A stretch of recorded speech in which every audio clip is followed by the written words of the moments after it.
Welcome back to another conversation with Carl. Today, we are talking about near death experiences. But before we get into that, just remember to subscribe if you are enjoying these conversations. Today, we are talking to Dr. John Hagan. He is the leading expert on near death experiences. He is also the author of the book, The Science of Near Death Experiences. Welcome to the conversation. Thank you so much for joining me today. Thank you, Carl. I appreciate the invitation. So, my question is, what is a near-death experience? Well, near-death experiences are used a lot of different ways by different people. For instance, someone swerves into your lane and while you're driving and they drive away, people call that a near-death experience. But in the context that we're talking about today, we're talking about a syndrome that was described first by Dr. Raymond Moody, and he reported 150 people that almost died. And while they were either dead or almost dead, they described an event in which they left their body and had a common experience. And he coined the term near-death experience. And the commonality is that these people were almost dead or clinically dead, and their soul or their aura, or whatever you wish to call it, left their body and rised above the scene. A car accident, usually an emergency room, a resuscitation, operating room,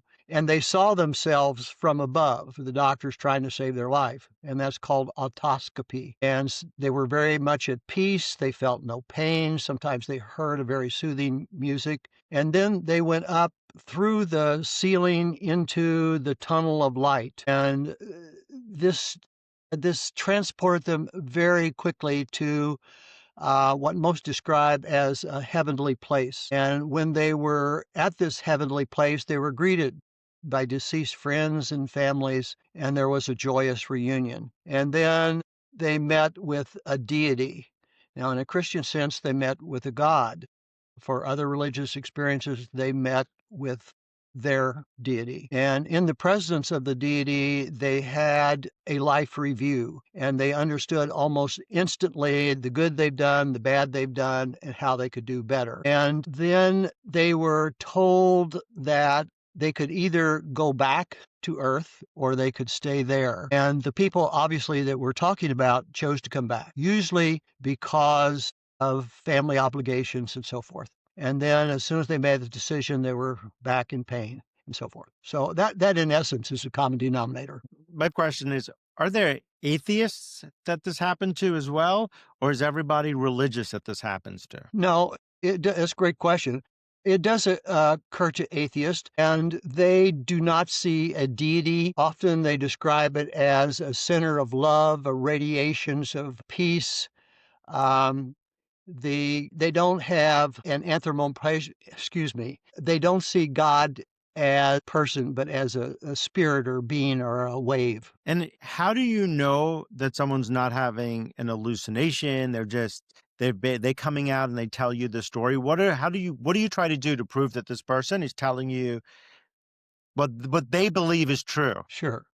If you acquaint yourself with the near-death experience spectrum, I'm a physician, and the book that I wrote, which is still singularly unique, and I don't have any financial interest in this, but I looked last night on Amazon, there were 100 reviews, and it was 4.6 out of 5. Standpoint was as a physician that's taking care of a person that believes they've had a near-death experience, and frankly, how the medical profession botches that and can cause irreparable damage to the person in the rest of their life. Now, being a physician, we do have to rule out things like hallucinations, drug reactions, and so forth. But from the physician standpoint, it is not at all difficult to rule out organic causes. The thing is, prior to, say, 10 years ago, when they ruled out the other organic causes, they had no understanding of this syndrome.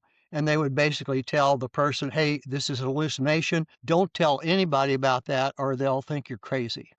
Are they happening more frequently now? Are we seeing it more frequently? And when we see it more frequently, do we see people having the exact same experience, or are any of them different? The prevalence of near-death experiences is increasing, but probably because of increased awareness. Now, almost all of the scientific studies on near-death experience have been done in Europe. In the United States, we're still non-believers. But there was a study done in Europe in which, at a major teaching hospital, they took people that had almost died and been resuscitated. And when they had recovered enough to be interviewed, they basically sat down with them and said, while you were dead or almost dead, did anything unusual happen that you liked to talk about? And in that context, 20%, 1 out of 5, described elements of what would be classified as a near-death experience. Then they took a control group and saw how many of those people spontaneously reported it, and it was 2%. So there's 10 times more people that respond and relate if they're asked. But how do you know it's not a dream? I'm a skeptic also, and I'm the editor of a medical journal, Missouri Medicine, and that's been rated among the top 3 state medical journals in the United States. And I have a very skeptical group of contributing authors, and I had to make a case scientifically that this needed to be studied and that it is a spectrum that's found in all patients, all ages, in all countries. So back to your question, how do you tell it's different from dream? First of all, it is very, very, very unlikely that hundreds and hundreds and hundreds of thousands, perhaps even millions of people have the same dream, same elements. The second is many of these people were clinically dead. There's no reason for them to be alive. And many of them were dead long enough where there's never recovery. There's an instance in a cardiac surgery, and the vascular surgeon that was doing this surgery is an atheist, a non-believer. And he said he has no explanation for this. But they were doing heart surgery, and basically his patient died on the table, and his chest was open, his heart wasn't beating. So they gave up. The anesthesiologist left, and they went over to write up their death notes. 20, 25 minutes later, the guy's heart started beating and came on in the monitor, and they all screamed and hollered and went over, and the heart was beating, and the anesthesiologist came back, and they finished the operation. And this guy had no neurological deficits. Now, there is no scientific explanation for that at all.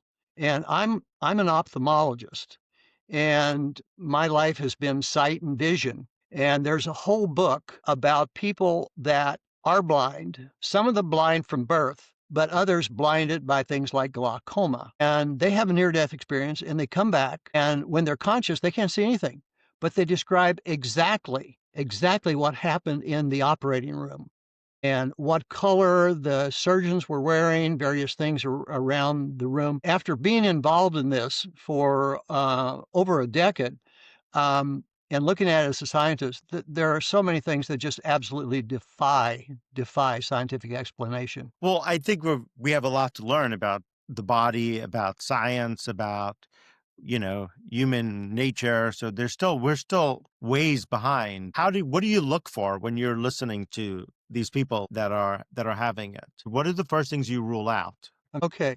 So again, I would like to differentiate. The whole purpose of our book and the lectures that I give are to tell physicians and nurses and family, do not tell this person that it was a dream or they imagine it. To them, it's real, and that's what's important. I think that's a very good point, because I think that when you go to a doctor, the doctor might not find something first, but to you, it is real. And to you, it's happening. And sometimes when you go and you say, this is wrong or that's wrong, and the doctor's like, no, nothing's wrong. And you're like, no.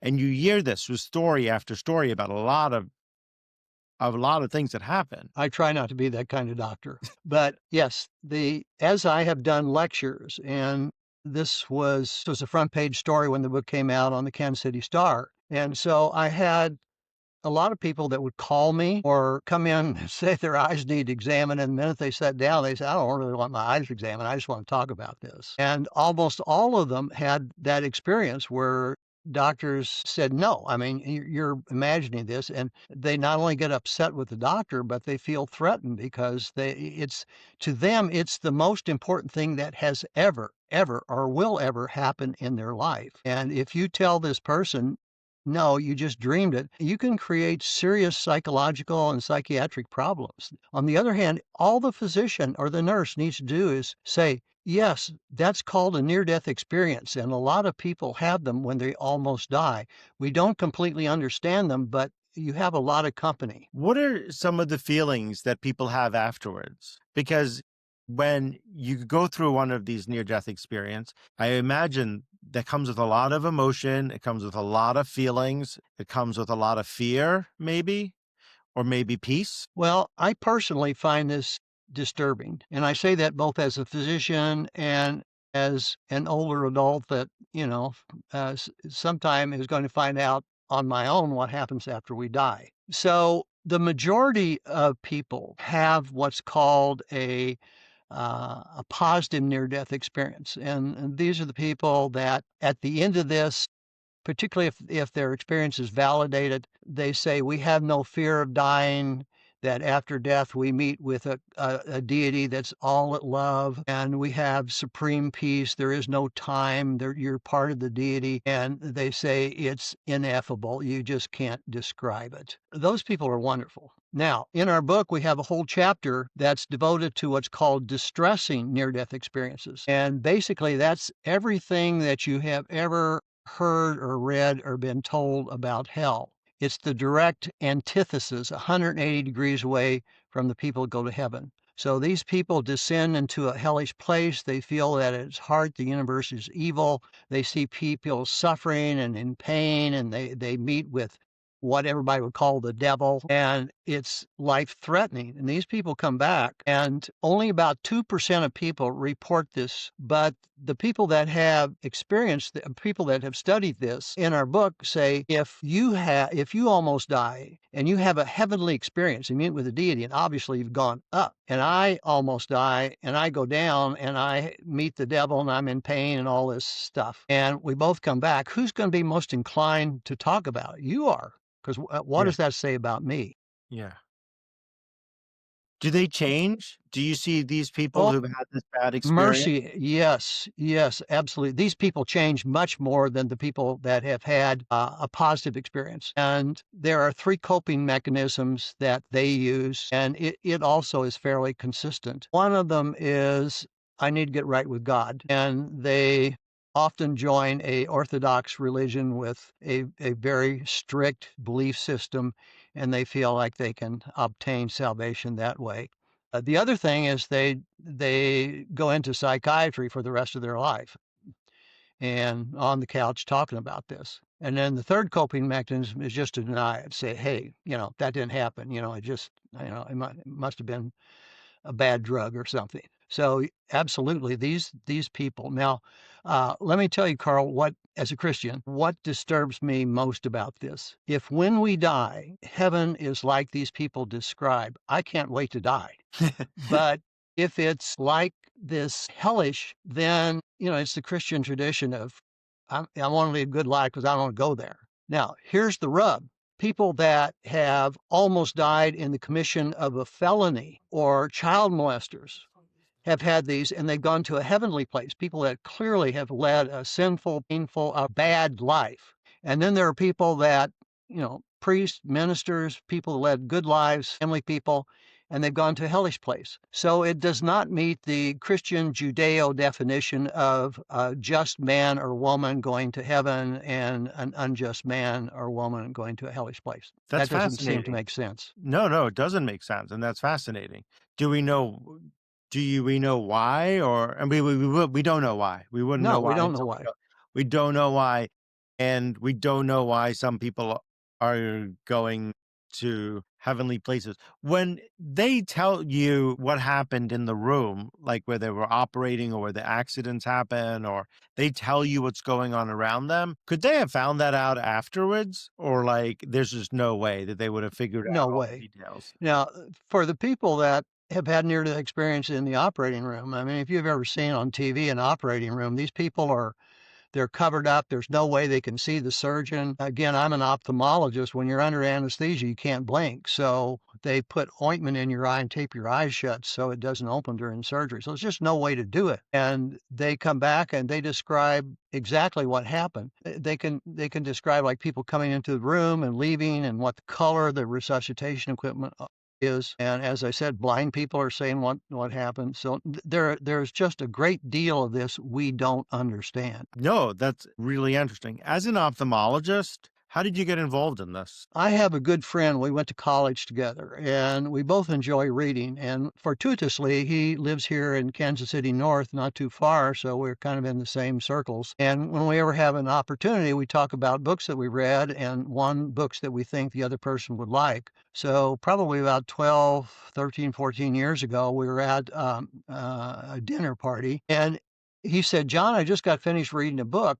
And you're a doctor. What do you think of near death experiences? And I said, what? And he went on to describe a near death experience. And I said, I don't know anything about this. And he said, well, here, I'm finished with the book. Give it to me. And it was one of the books, Life After Death. And I read it and I was just totally fascinated. And particularly these banks that have collected thousands of reports from all over the country. And then I started reading everything. I just voraciously read book after book after book. And particularly since a common theme was how much suffering these people have when their doctors say, don't tell anybody this didn't happen, it occurred to me that this is a medical syndrome and doctors should know about it. So again, I went to my editors. If I went to my editors and I said, I want to study near death experiences and what it tells us about going to heaven or God or anything like that, they wouldn't buy it. Say, we're a scientific journal. This has to be proven by others repeating the same experiment. Yeah. So then I collected all this stuff and I said, look, this is a medical syndrome. And it occurs again and again and again and again. Doctors don't know about it. So we need to teach our people about it. It doesn't make any difference whether they think it's real or not real or a dream or not dream. It doesn't make any difference what the doctor or the nurse thinks. It's what the patient thinks. And if we don't Correct. recognize it and validate it, we're doing harm. And as a physician, do no harm. No, that's a correct statement because I think the way forward is we don't understand and there's so much we don't know. And the way to go forward is if people that are so far apart from each other, that are not connected, that would never read this, that would never know this, if they come to you and they say to you, this happened, and you're getting it from all different places, like in Europe, you said they did the study and 20% of these people came back and told its stories. There's something's happening here. There is. And again, I'm not trying to sell the book. I don't have any financial interest at all. The royalties are used to pay for medical education for students. People tell you that this is what's happening to them, and someone says it to you, and there's someone who's someone's in England, in all different places of the world, and they're all having the same experience. Something's happening. We don't know what, we don't understand why, and that doesn't mean we shouldn't look into it and we should deny it's happening. Yes, each chapter in the book talks about a different aspect of near-death experience. And when we were publishing this series of papers in our medical journal, which the University of Missouri Press asked us to collate into a book, essentially all of the authors were believers. They were not only physicians that were saying this is a syndrome, they believed that it was a portal into what happens after death. So I thought I need to try and find a skeptic. So I talked to Dr. Moody, and he recommended a neurologist at a university. And I contacted him and he said, oh, yeah, that's just a bunch of BS. And I said, would you write a chapter of the book and give me your viewpoint? So in that chapter, he takes each aspect that we talked about earlier, seeing yourself, tunnel of light, meeting family. And he explained how if one part of the brain was dysfunctioning or didn't have enough oxygen or had toxins, that it might create this. And at the end of the chapter, when I had read it, I said, yeah, we're going to put that in there. But, most of the things he's saying doesn't make sense at all. And then Dr. Eben Alexander, who most people know, he's a neurosurgeon from Harvard that had a near-death experience and talks about it. He critiqued that and basically just said, this doesn't make sense, that there are so many aspects that are completely unexplainable that you can't explain to it by invoking brain chemistry. And what happens with the atheists? We go back to that question again. Like, do they come back and do they start to lead more religious lives, or do they stay an atheist?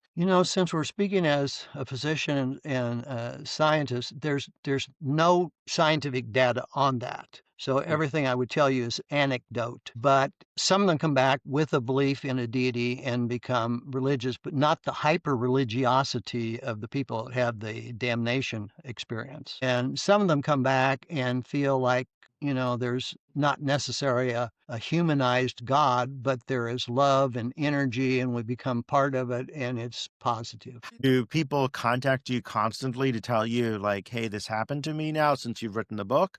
Or do people how do people find you? The book itself is unique. And to my knowledge, there is no book on near death experience that has been written specifically for physicians and healthcare personnel. So, especially when the book came out, I was invited to talk to medical staffs all across the country. And interestingly, the first one or two, director of education said, I don't know if anybody will come to this. After I gave it, almost without exception, it was one of the most well-attended grand rounds that they had all year.